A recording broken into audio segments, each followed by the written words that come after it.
Hello and welcome. Today we start with a quotation from Winston Churchill. He said this.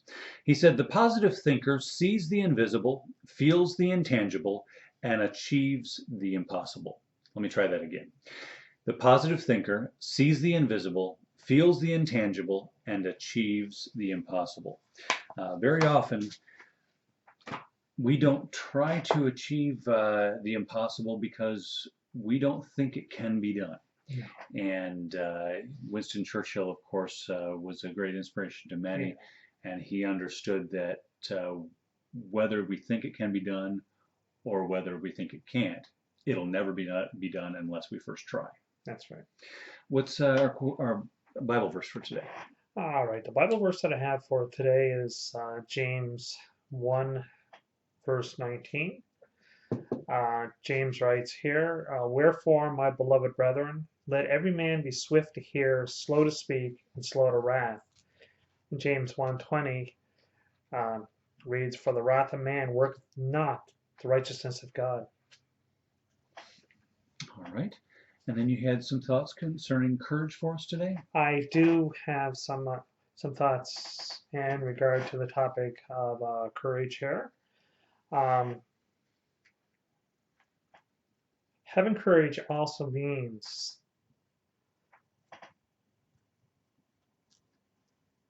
knowing what the mind of Christ is about. For we are encouraged in the scriptures to put on the mind of Christ, and the only way that we can put on the mind of Christ is by knowing what God says and teaches, and we know that through the scriptures. Well, the area that I'd like to share a little about here today is one of God shows anger towards sin. God shows hatred towards sin. Are we as Christians to show anger or to be angry? Well, one verse in particular that comes to my mind in the scriptures is, or says, "Be angry, but sin not." And I know some Christians, unfortunately, try to live in anger towards sin. Well, there's nothing wrong with us being angry towards sin, but then when you start to show hatred and wrath towards other people, then that in itself becomes a sin. For James says here, "For the wrath of man worketh not the righteousness of God." It's one thing for God to be angry. It's one thing for God to hate sin. He's God. Mm-hmm. We're just flawless humans.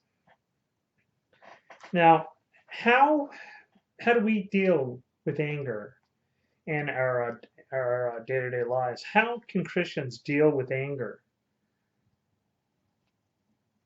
Well, first of all, we need to think about the things that make us angry.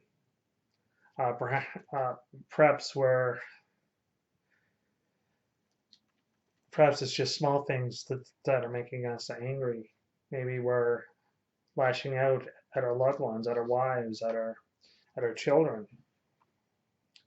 One of the things, if we see ourselves as being an angry person, again, we can perhaps use areas like physical exercise to try to burn off some of that extra steam that we have. We need to actively work to control how we react when it comes times to dealing with anger. We need to do things that we enjoy. And most importantly, we need to follow what the Bible tells us about anger and pray. Right. Not all situations are great situations, No. and sometimes we find ourselves in situations that are hard and difficult and can make our blood boil. But we have to realize, whether it's the situation we're angry at or someone that has sinned against us. But we have to realize the Bible says, "For we wrestle not against flesh and blood, No. but against principalities, against powers, against the rulers of the darkness of this world, against spiritual wickedness in high places." That's right. In other words, our job is not to fight with people. No. We have a big enough job fighting with the enemy and fighting with our own flesh, our own selves, and so we need to make sure that we're fighting the right thing.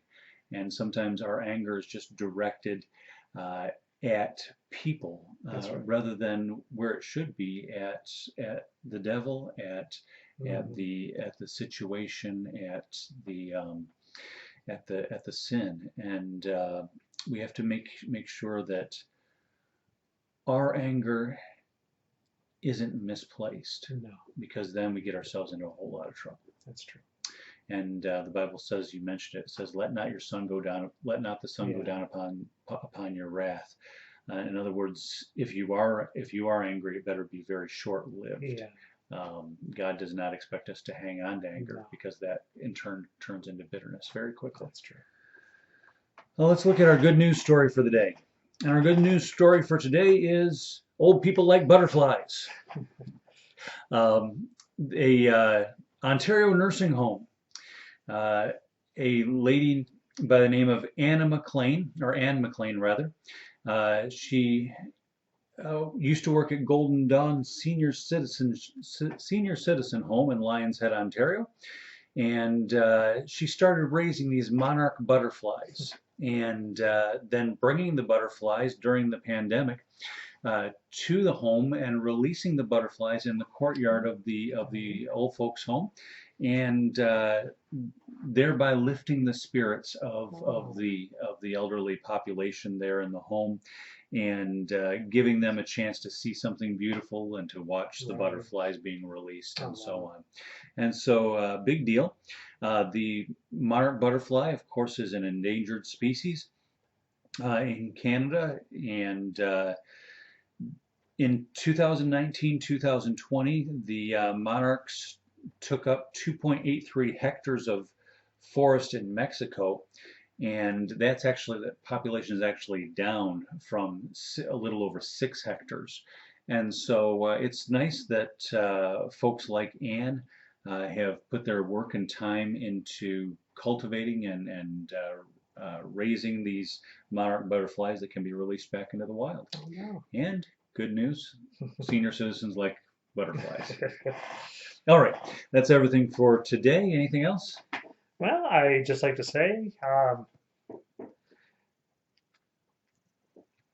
it's not just, well, I suppose everybody enjoys looking at these beautiful butterflies out in the garden, as well as flowers and so on. But I just want to once again encourage you all to always show the heart of love and forgiveness. And again, don't let the sun go down on your wrath. All right. God bless you. Have a happy day.